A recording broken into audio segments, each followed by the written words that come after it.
Hello, it's Doc Bell again, and I would just like to do a wrap-up on this subject around the risks of cannabis use among youth. I've presented the biology and the mechanisms around the impact of cannabis on the developing brain and on adolescence, and referred on numerous times, I believe, to some of the risks around the use of cannabis by young people.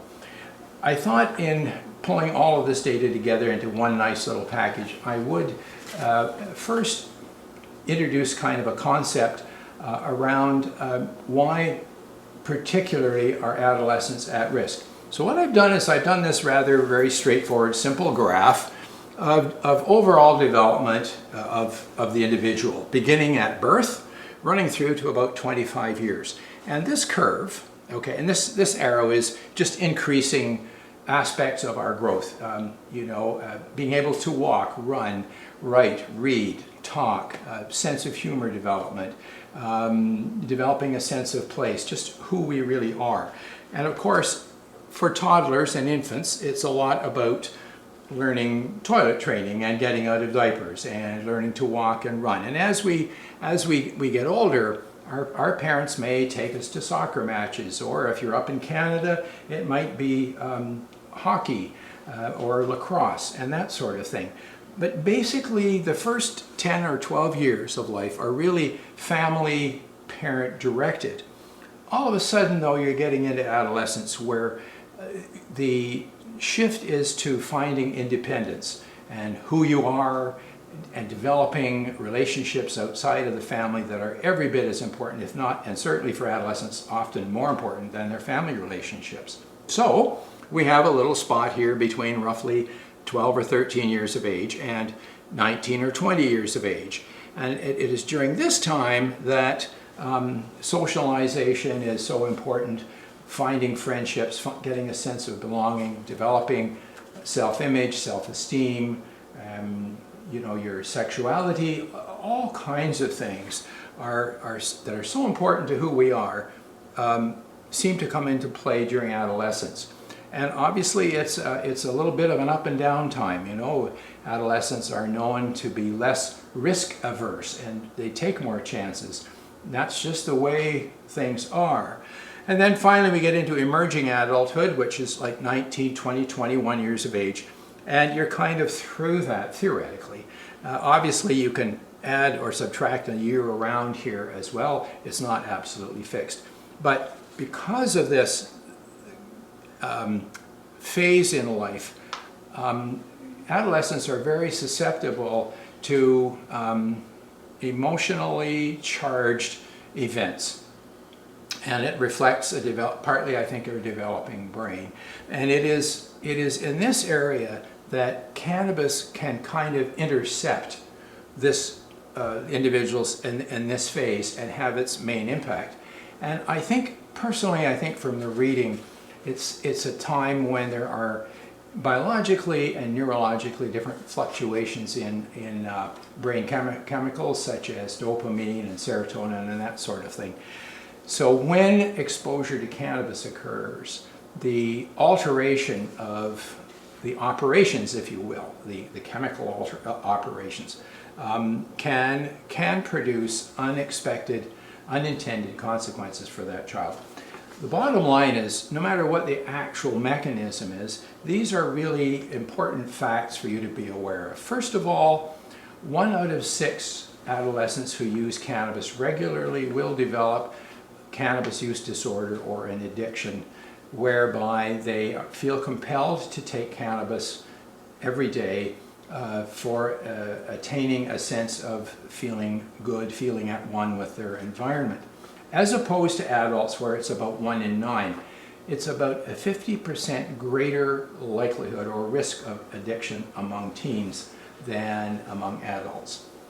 Healthy teens who use cannabis regularly are at greater risk for developing depression. There is definitely a causality or a causation relationship, and if you go online, if you look up the research, you'll find frequent references to this fact, And there was one very major study done in the Journal of the American Medical Association Psychiatry in 2019 that came to that conclusion. As well, anxiety disorders seem to be unearthed or worsened with exposure to regular cannabis use. There is also a risk of triggering psychosis in susceptible teens. These would be young people who have a family history of mental illness, mental problems, such as schizophrenia or bipolar disorder. And this appears to be more of a genetic trait than anything else, but it is one of these things where it's difficult to identify particularly which teen is going to be at risk for struggling with psychosis if they are exposed to cannabis. However, it's also important to realize that with the high potency THC cannabis that's out now, continuing use, especially if tolerance develops to where the young person uses higher and higher concentrations or is using more frequently through the day, there is also a risk of psychosis developing in young people who otherwise might not have had that tendency or have the genetic makeup for it. Cannabis use should be avoided in pregnancy, period. This is one area where I think it has to be avoided, period. Not at all. Don't even think about it. There is no, to the best of my knowledge, there is no medical evidence of value for using cannabis during pregnancy. The fetus has CB1 receptors at about 4 to 6 weeks after conception. These can interact with THC, which crosses the placental barrier. And there are studies that have been done on the offspring of moms that used cannabis through their pregnancy. And these kids show differences in their behavioral development early on, right up into adolescence. And I can't itemize them all for you. Suffice it just to say that it's actually measurable. It makes a difference. And it's really strongly advised. I can't think of any healthcare provider, be that person a midwife or a nurse practitioner, family doctor, obstetrician, who would condone the use of cannabis for the treatment of any pregnancy-related condition that doesn't already have other treatment modalities that can be used. And I would really encourage young women to be aware of this. And if you have questions about it, talk to your healthcare provider for sure before you embark on it, or if you are using it, again, get some information and direction from your healthcare provider. In a more general sense, cannabis alters the development of cells in the brain as the brain grows.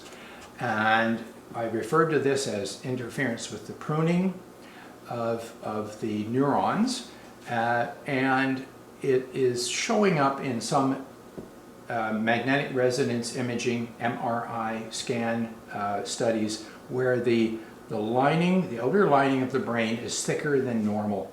And the conclusion is, or the concern is that this represents cells in neurons that haven't been completely pruned because the person was using a lot of cannabis during this time, and it interfered with that. Now, does this impact that person's behavior or personality? It's not really that clear. What has been mentioned is that young people who use cannabis regularly in adolescence seem to have trouble transitioning from college, university levels of study into the working world. And again, this is, I know this is a rather vague statement, and there are so many confounding different variables that are behind this, but if we just simply think in terms of this is a substance that changes not only the brain chemistry to produce a high, whether you're 15 or 35, but when you're 15, it has another different impact on the brain, and we need to be aware of it. So that really summarizes the up-to-date conclusions around cannabis use by young people. There is also evidence that regular cannabis use interferes with learning process and cognitive ability. The good news is that if the young person is able to reduce and get off of their cannabis, the brain tends to repair itself in this area. And when learning ability is measured at 3, 4, 6 weeks after the person stops. Sometimes it takes upwards of 3 months, it can be longer. A great many of the kids, a large number of the kids, it does return to normal. So, you know, your life's not over if you've been using cannabis regularly and you're thinking, I'm sunk, but there's no going back. That's not really true. It really is important to understand what is behind our concerns around cannabis use in young people.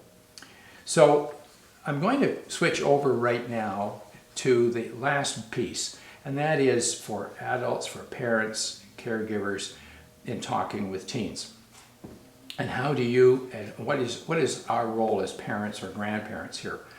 First of all, we have to recognize that, certainly in Canada, high school curricula are switching very quickly over to peer-based curricula where the kids interact and talk from one grade to another. They discuss issues around recreational drug use.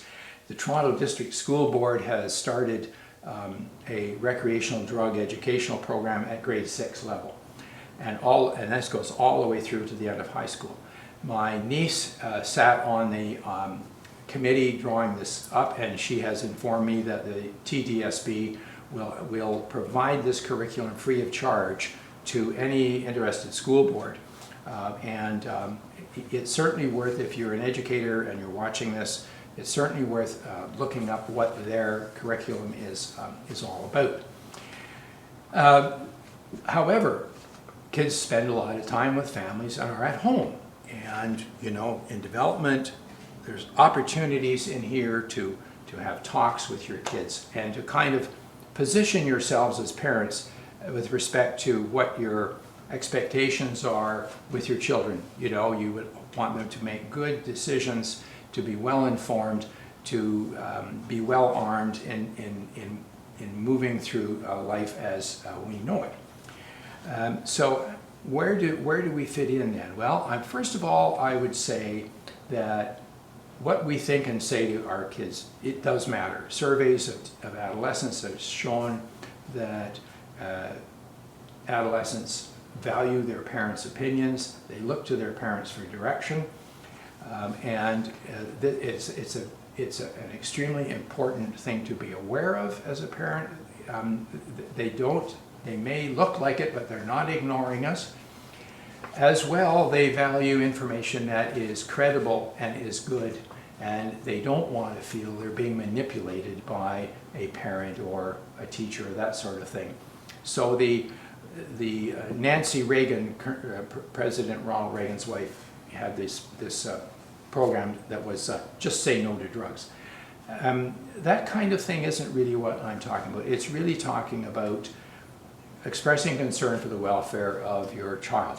So the first thing that I think is important, and I say this with great humility, I am not a child educator, I'm not a sociologist or a psychologist, my training was in family medicine. So I recognize that there are going to be other nuances to this, but I think you can't go wrong with, first of all, saying reduce the knowledge gap, understand the topic, be comfortable with it. Go online and address good resources online to find out all about whether it's cannabis you're talking about, or ecstasy, or magic mushrooms, or whatever. Be comfortable with the topic. And secondly, find out what the kids are learning at school. Connect with their teachers. Here's an opinion, a rant from me. I think that parents are far too disconnected from the educational system. Certainly parents' councils, or if you want, the parent-teacher associations, seem to be faltering, certainly in my community. And it's so important that adults, parents, have a relationship with their kids' teachers and work together. But it's also important to know that the messaging is consistent. So what you know should be aligning with what's going on at school. It's not a big deal. It's easy to do. And the way of doing that is to attend parent-teachers meetings, to be involved in parents' councils. Preserve your credibility then. So you have your knowledge gap, preserve your credibility. What you're saying aligns with what other agencies are saying, and it's accurate. Thirdly, get allies for your cause. So, your friends, your kids' friends' parents, talk it up. What's going on? Are there parents who believe in opening up their house to parties and alcohol, recreational drugs, no matter, we turn a blind eye, just as long as you have fun. This kind of thing is a big issue as far as I'm concerned, particularly in this age group right now. So get to know the parents and if necessary, kind of form a parents' alliance about it. But just really get out there with it. And start early. Start the conversations early. Grade 6 in Canada, so that would be 11, 12 years of age, so grade 6 or 7. Grade 10 and 11, you know, by that time that ship has already sailed. The horse is out of the barn, which isn't to say you shouldn't have a conversation, but it's certainly more effective, I think, if we start a little bit early, talking about a few things. Don't overload the kids with it, but just kind of bring it up that you have concerns. They should be conversations, not confrontations. So this is not an area necessarily around disciplining. It is to do with conversations. I think that, however, a really important point has to be made here. A young person in this age bracket in here may be using cannabis as part of coping with a deeper,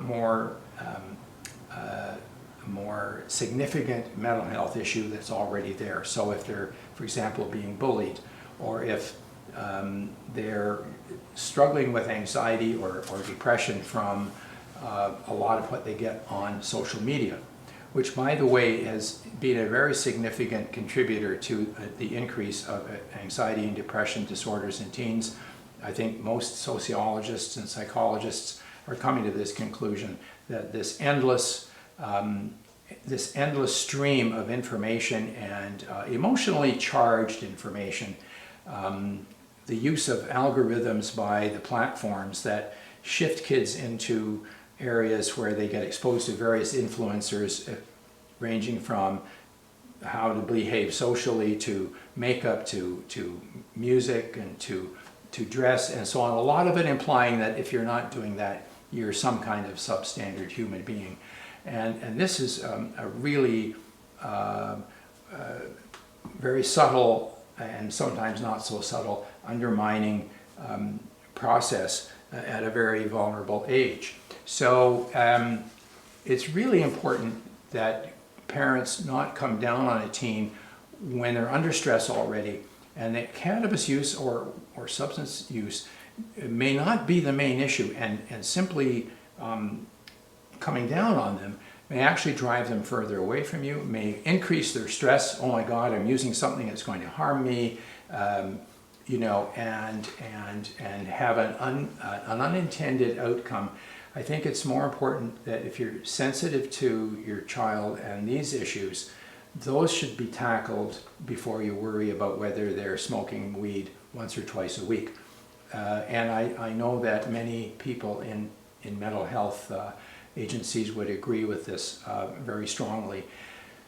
On the website, Cannabis and Psychosis Exploring the Link that I've indicated earlier, Heather, one of the participants, mentions that they wish there was less stigmatization of mental health problems, and that mental health issues were unearthed more and talked about more freely without stigma among adults, among teens, among our culture. And Heather makes a very strong point, and I would reinforce that. So that is really important. What I've really tried to do is focus on prevention and reducing harms, beginning at an earlier age, before a lot of the issues and the demands on an adolescent's emotions and time start occurring. It's very important to arm them with that information. Finally, I would suggest joint learning, and pardon the pun, but you and your child sitting down with good information on the internet. I'm going to leave my friend Alan a list of internet sites that I've just reviewed today that are still, I think, of value. And I would strongly recommend sitting down and working through it with your child. I also very strongly recommend drugfreekidscanada.org. Talking with Teens kit. You can download it. You can order these pamphlets and download them. They also have a Talking with Teens rehearsal system where I believe you can go online and actually reserve time to talk with an actor and work through some of the conversations so that, that you're comfortable in talking with the kids. It's all, as far as I'm concerned, all moving in a good direction. I would urge you, if you're a parent, don't panic if you discover your 14-year-old has had a joint now and then with their friends. It's all the more important to have the conversation. All these issues around the risks of harms and so on are simply the risk. It is not a given. Not every young person that uses a joint is going to fall off the track and disappear in their lives. It is really more important that we recognize the risks behind it and that the kids understand that. So I hope that you found my little presentation to be helpful. I'm going to leave websites for you to follow up on. At the present time, I don't have any way of you getting back and giving comments online to this presentation. As I say, this is my first step out into this area, and what's most important, I think, is getting the information out. So thank you very much, and again, good luck.